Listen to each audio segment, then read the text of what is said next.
நேற்று மிஸ் பண்ணிவிட்டு அந்த வீடியோ தான் இப்போ உங்களுக்காக போடுறேன். கடைசி வரைக்கும் பாருங்கள், ரொம்ப இன்ட்ரெஸ்டிங்காக இருக்கும். ஒரு ஃபோன் கால் தான் வந்துச்சு. ரோகிணியோட வாழ்க்கையை வந்து தலைகீழ வந்து மாற்ற போகுது. அந்த குரலை கேட்ட அந்த நிமிஷத்தில் அவளோட மனசு வந்து குழம்பி போயிருச்சு. இன்னொரு பக்கம் விஜய் வந்து கோவத்தில் வந்து கொந்தளிக்கிறாங்க. ஆனால் முத்து வந்து அமைதியாக ஒரு பிளான் ஒன்று போடுறான். மனோஜ் ரோகிணியோட ரொமான்ஸ் ஒரு பக்கம், கவிதை வந்து சொல்லி டயர்ட் ஆயிடுறான். இன்னொரு பக்கம் முத்து மீனாவோட விருந்து ஏற்பாடுக்கு வந்து விஜயோட முடிவுனால நின்று போயிடுது. ஸோ அதே மாதிரி நீத்துவும் ரவியும் மோதிக்கிறது. இந்த கலவரமான சீன் எல்லாம் தான் இன்னைக்கு எபிசோட்ல வந்து நம்ம பார்க்க போகிறோம். ரவி நீத்து ரெஸ்டாரண்ட்லேருந்து வெளியே வந்த உடனே ஸ்ருதி கூட சேர்ந்து ரெஸ்டாரண்ட்ல ஒர்க் பண்ண போறானா, விஜயா ஏன் விருந்து சாப்பாடு வந்து போட விடலை, இது எல்லாமே சேர்ந்து சிறடை காசில் இன்னைக்கு ஒரு புயல் ஒன்று கிளம்ப போகுது. என்னென்ன நடந்துச்சு அப்படின்றத வாங்க டீட்டெயில்டாக பார்க்கலாம்.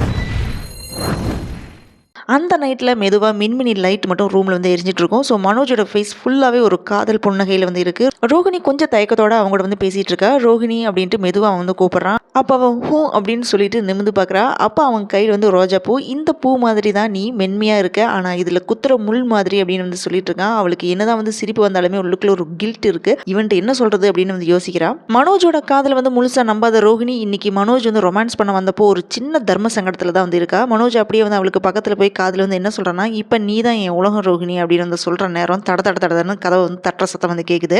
அதாவது மனோஜ் வந்து ரொமான்ஸ் பண்ணிட்டு இருக்கிற நேரம் பார்த்து ஸ்ருதி வந்து கதவை தட்டுறா. யார் இப்போ அப்படின்னு மனோஜ் சினிங்கிட்டே ரோகிணிட்டு வந்து கேட்குறான். கொஞ்ச நேரம் கழிச்சு தான் மனோஜ் வந்து கதவை ஓப்பன் பண்ணுறான். அப்போ ஸ்ருதி வந்து வெளியே நின்றுட்டு என்ன சொல்கிறான்னா, தயவு செஞ்சு பாட்டு பாடாதீங்க, காதில் ஊசி வச்சு குத்துற மாதிரி இருக்குது அப்படின்னு சொல்லிட்டு ஸ்ருதி அங்கேருந்து போயிடுறா. இதை கேட்ட உடனே மனோஜோட ஃபேஸ் வந்து அப்படியே வந்து வாடி போயிடுது. அதுக்கப்புறம் ரூமுக்குள்ள வந்து மனோஜ், நான் பாடுறது கேவலமாக இருக்குது அப்படின்னு சோகமாக வந்து கேட்குறான். அப்படியெல்லாம் இல்லை மனோஜ் அப்படின்னு ரோகிணி வந்து சமாளிக்கிறான். நீங்கள் லவ் பண்ணுற விதம் கூட ரொம்ப அழகாக இருக்குது அப்படின்னு வந்து சொல்கிறான். அப்போ மனோஜ் வந்து சிரிச்சுட்டு என்ன கேட்குறான்னா, அப்போ நான் பாடட்டுமா அப்படின்னு வந்து கேட்குறான். உடனே வேண்டாம் அப்படின்ட்டு ரோகிணி வந்து தடுத்துடுறா. நீங்கள் பேசுங்க, கவிதை சொல்லுங்க அப்படின்னு வந்து சொல்கிறா. அதுக்கப்புறமா கவிதை வந்து சொல்ல ஸ்டார்ட் பண்ணுறான். கொஞ்ச நேரத்துக்கு அப்புறமா ரெண்டு பேருமே வந்து எங்கேயும் நெருங்க போகும்போது ரோகிணிக்கு திடீர்னு கால் வருது. அது 275 வீட்டுக்கு வாங்கின ஆர்டருக்காக பண்ணுறாங்க அப்படின்னு வந்து சொல்லி சமாளிச்சிடறா. எனக்கு தண்ணி வேணும் அப்படின்ட்டு மனோஜ் வந்து கீழே அனுப்பிட்டு ரோகிணி வந்து ஃபோனை எடுத்து பேசுகிறான். அது கிறிஷோட கால் தான். அவன் சோகத்தோட ஏமா இப்படி பண்ணிட்டு இருக்க, எனக்கு தூக்கம் வரல, நீங்கள் வாங்க அப்படின்னு வந்து கிறிஷ் கூப்பிட்றான். இது கேட்ட உடனே ரோகிணியோட கண் வந்து நிமிஷத்தில் வந்து கலங்குது. இப்போ என்னால் வர முடியாத கிறிஷ், கண்டிப்பாக வரேன் அப்படின்னு திணறி வந்து பேசிட்டு காலை வந்து கட் பண்ணிடுறா. அந்த ஒரு கால் தான் இப்போ ரோகிணியோட மனசு வந்து ஃபுல்லாக வந்து குழப்ப போகுது. அங்கே நீத்து பார்த்தீங்கன்னா ஹோட்டல் வந்து காலியாக இருக்குது. 2 பேர் மட்டும் தான் சாப்பிட்டுட்டு போகிறாங்க. இப்போ எல்லாமே முன்ன மாதிரி டேஸ்ட் இல்லை, உப்பு காரம் எல்லாமே வந்து கம்மியாக இருக்குது அப்படின்னு வந்து சொல்கிறாங்க. இது எல்லாமே கேட்டுட்டு நீத்து என்ன சொல்கிறான்னா, ஃபுட்டு சரியில்லைனா நீங்கள் பே பண்ண வேணாம் அப்படின்னு சொல்லிட்டு நீத்து அங்கேருந்து போயிடுறாங்க. அதுக்கப்புறம் ரவிட்டு வந்து நீத்து என்ன கேட்குறான்னா, இப்போ எல்லாமே முன்ன மாதிரி நம்ம ஹோட்டலுக்கு வந்து கஸ்டமர் வர்றதில்லை, அதே மாதிரி ஃபுட்டும் வந்து சரியில்லைன்னு சொல்கிறாங்க அப்படின்னு வந்து கேட்குறாங்க.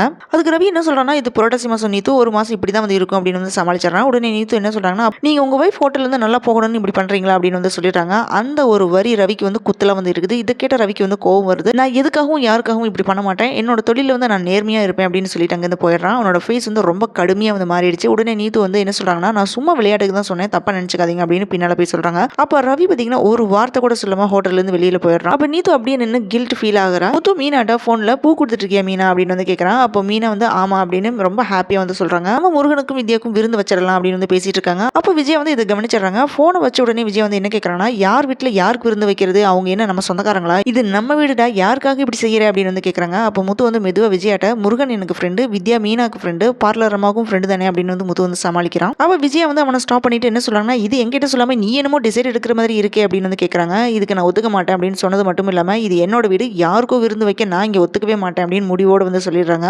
முத்துக்கு வந்து விஜயோட கோவம் வந்து நல்லாவே புரியுது. ஸோ அப்போ முத்து வந்து மெதுவாக என்ன சொல்றான்னா, வேற வழி இல்லைன்னா சரி ஹோட்டலில் வச்சுக்கிறேன் அப்படின்னு சொல்லிட்டு அங்கேருந்து போயிடுறான். முத்து அங்கேருந்து போனதுக்கப்புறம் விஜயா மனசுக்குள்ள என்ன திங்க் பண்ணுறாங்க பார்த்தீங்கன்னா, முத்து நம்ம வீட்டை விட வேற இடத்துல வந்து விருந்து வைக்கிறானா, இதெல்லாம் நல்லாவா இருக்குது அப்படின்னு நினைச்சிட்டு இருக்காங்க. ரோகிணி வந்து காஃபி குடிக்க வரும்போது இதை கேட்டுறா. ஸோ இவளோட மனசுல பார்த்தீங்கன்னா ஒரே குழப்பமா இருக்கு. ரோகிணி ரூமுக்கு வந்த உடனே வித்யாவுக்கு கால் பண்ணி என்ன கேட்குறான்னா, முத்து விருந்து வைக்க போற விஷயத்தையும் விஜயா சொன்ன விஷயத்தையும் எல்லாத்தையுமே அவகிட்ட சொல்லி நீ எதுவுமே வந்து உளறி வச்சிடாத, இந்த மீனாக்கு அடுத்தவங்க வாழ்க்கையில என்ன நடக்குதுன்னு தெரிஞ்சுக்கிறது தான் வேலை அப்படின்னு வந்து சொல்றா. அதுக்கு வித்யா வந்து அவளோட யூஷுவல் டோன்ல சிரிச்சுட்டு என்ன சொல்றான்னா, நான் இது வரைக்கும் அப்படி ஏதாவது உளறி இருக்கேனா, அதுவும் இல்லாம உன்னை பத்தி சொல்லக்கூடாதுன்னு ஸ்ரீராம ஜெயம் மாதிரி ரோகிணி பத்தி சொல்லக்கூடாதுன்னு எல்லாமே என் மனசுல சொல்லிக்கிட்டே இருக்க முடியாது, நான் ஜாலியா என்ஜாய் பண்றதுக்காக வேண்டி தான் போறேன் அவ்வளவுதான் அப்படின்னு வந்து சொல்றான்.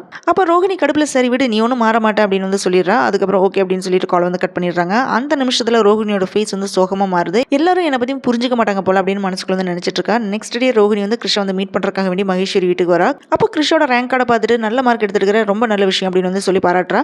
அப்போ கிருஷ் வந்து என்ன சொல்றான்னா, எஸ்ஏ எழுதிட்டு சொல்லியிருக்காங்கம்மா அப்படின்னு வந்து சொல்றான். ஆனால் என்னால் இது வந்து எழுதவே முடியல அப்படின்னு வந்து சொல்றான். ஏன் நீ தான் நல்லா படிக்கிறீல்ல, என்னாச்சு அப்படின்னு வந்து ரோகிணி வந்து கேட்குறா. அப்போ கிருஷ் வந்து என்ன சொல்றான்னா, அது வந்து அப்பாவை பற்றி எழுத சொல்லியிருக்காங்கம்மா வாங்கம்மா அப்படின்னு வந்து சொல்கிறான். அது கேட்ட உடனே ரோஹிணிக்கு வந்து கண் கலங்குது. அவன் மெல்ல என்ன சொல்கிறான்னா அப்பா வந்து நம்மளை விட்டு போயிட்டாரு அப்படின்னு வந்து சொல்கிறான். அப்போ கிறிஷ் அவளை பார்த்து வந்து என்ன கேட்குறான்னா அப்படின்னா என்ன அப்படின்னு கேட்டது மட்டும் இல்லாமல் நான் மனோஜ் வந்து அப்பான்னு சொல்லட்டுமா அப்படின்னு வந்து கேட்குறான். அந்த ஒரு கேள்வி ரோஹிணியோட மனசையும் வந்து உடைக்குது. அவள் ஏதோ வந்து சொல்ல ட்ரை பண்ணுற நேரத்தில் கிறிஷோட பாட்டி வந்து என்ன சொல்கிறாங்கன்னா இந்த தீபாவளியை எங்கள் கூட சேர்ந்து செலிப்ரேட் பண்ணு அப்படின்னு கிருஷ்ணும் ரோஹிணியோட அம்மாவும் வந்து சொல்கிறாங்க. அப்போ ரோஹிணி என்னதான் வந்து ஸ்மைல் பண்ணனாலுமே உள்ளுக்குள்ள வந்து குழப்பம் இருக்குது. மனோஜ் கூட இருக்கிற ரிலேஷன்ஷிப் அதேமாதிரி கிறிஷ் இந்த மாதிரி கூப்பிடுறது ரோஹிணி அம்மாவோட பாசம் எல்லாமே வந்து கலந்துருக்கு. நான் என்ன செய்ய இப்போ அப்படின்னு வந்து திங்க் பண்ணிட்டு இருக்காங்க. கிறிஷுக்காக ரோஹிணி தீபாவளியை வந்து எப்படி கொண்டாட போறாங்க, விஜயா வந்து விருந்து கொடுக்க கூடாது அப்படின்னு சொன்னனால என்ன மாதிரி மாற்றம் எல்லாமே வந்து வரப்போகுது அப்படின்றத நம்ம பொறுத்து இருந்து தான் பார்க்கணும். இப்போ ரோஹிணிக்கு வந்து ஒரு ஃபோன் கால் வந்து ஒரு புதுசா வந்து ஆரம்பமா இருக்கு. விஜயாவோட கோபம் இன்னுமே வந்து அதிகமாக போகுது. முத்து போட்ட விருந்து பிளான் வீட்டுக்குள்ள இருந்து புயல வந்து கிளப்புமா, இதுக்கெல்லாமே ஆன்சர் தெரிஞ்சுக்க அடுத்த எபிசோட பார்த்தா தான் வந்து தெரியும். இந்த வீடியோ கேட்ட உடனே உங்களுக்கு யாருக்கெல்லாம் வந்து இந்த சிம்பதி வந்துச்சு, யார் மேல கோபம் வந்துச்சு அப்படின்றது கீழே கமெண்ட் பண்ணுங்க. இந்த வீடியோ நரேஷன் உங்களுக்கு பிடிச்சிருந்தா லைக் பண்ணுங்க, ஷேர் பண்ணுங்க, மறக்காம சப்ஸ்கிரைப் பண்ணி சப்போர்ட் பண்ணுங்க.